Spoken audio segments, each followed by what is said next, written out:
गोपाल गुरु हरिनाम महिमा कि प्रत्येक महामंत्र की अर्थ कि महामंत्र अर्थ को हम चिंतन करुचे तेणु आम हरे कृष्ण कृष्ण ए पर्यंत जाइए द्वितीय थर जो कृष्ण अच्छी तो से कृष्ण अर्थ रे गोपाल गुरु गोस्वामी कौन कहते भगवान को प्रार्थना कर हे कृष्ण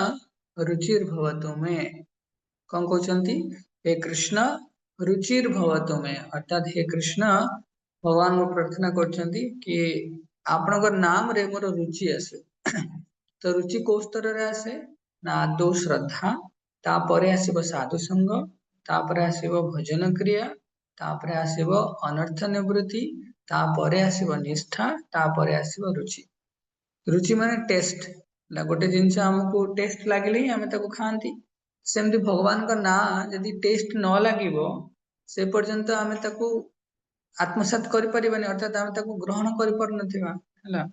एतिपय कह जाय न सुखं न पराम गति अर्थात यदि भौतिक दुनिया रे हम सुखर संधान करूछे खोजुछे मिलेनी किंतु आध्यात्मिक जगत रे वास्तव सुख अछि तेणु भगवान कौन कहउछंती कि जड़ इंद्रिय बहु जन्म हला आहार निद्रा भय मैथुन तो ये चारिटी क्रिया करी करी से कौन हो जाइछि माने तार धार मरी जाइछि भाव इंद्रिय माने अछंती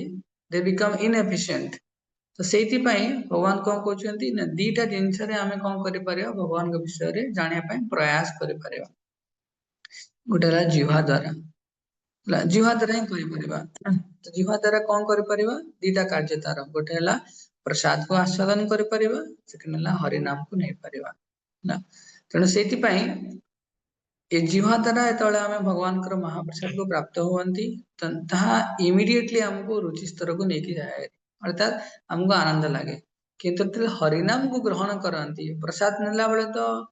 एंती नाही कि सेठी कष्ट हुए किछि विशेष हला भलो भलो प्रसाद ते हम खांती किंतु जेतेबेले हम हरिनाम नियंती हरिनाम संगे कोन हुए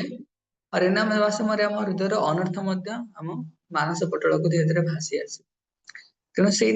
हरिनाम नेबा समय सडनली हमको रुचि आसेनी किंतु गोटे करंट लगे गोटे झटका लगे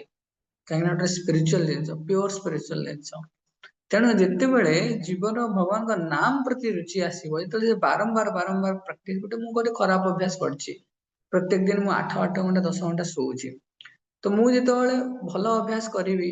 जो कौन अति कम रे धर मु वर्षे हेलानी सोउछि अति कम रे मु वर्षे हेलानी सोउतली एबे आ सेही वर्ष हेलानी एटलीस्ट मु 4 मास 6 मास कि 10 मास भलिया मु कोन करबी ना 4 घंटा 6 घंटा सोइबा अभ्यास करबी ताहाले गोटे टाइम लाइन डेवलप हो सेंती भगवान का नाम को निष्ठा पर भाव में ग्रहण करवा सेतेबेले ही हमर भगवान का नाम प्रति रुचि आसीबो हम छाड़ी के रहि पारेबे तो सेति पई गोपाल गुरु गोस्वामी आज प्रार्थना करछंती आमे मध्य एबे जप कला से प्रार्थना करबा कि हे कृष्ण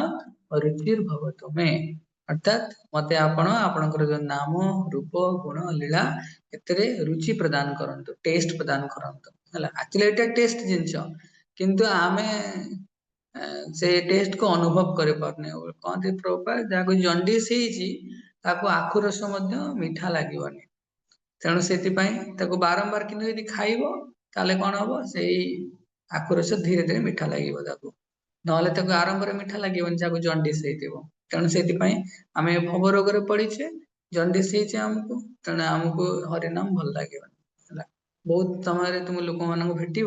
जो माने भगवान का नाम नाम रे कौन अच्छी नाम रे नहीं हबनी किए कर टाइम जीव ये कर विभिन्न कथा कह खसिक पड़ाते से जाना कि निश्चय गोटे जंडिस गोटे रोग होती से रोग ना भव रोग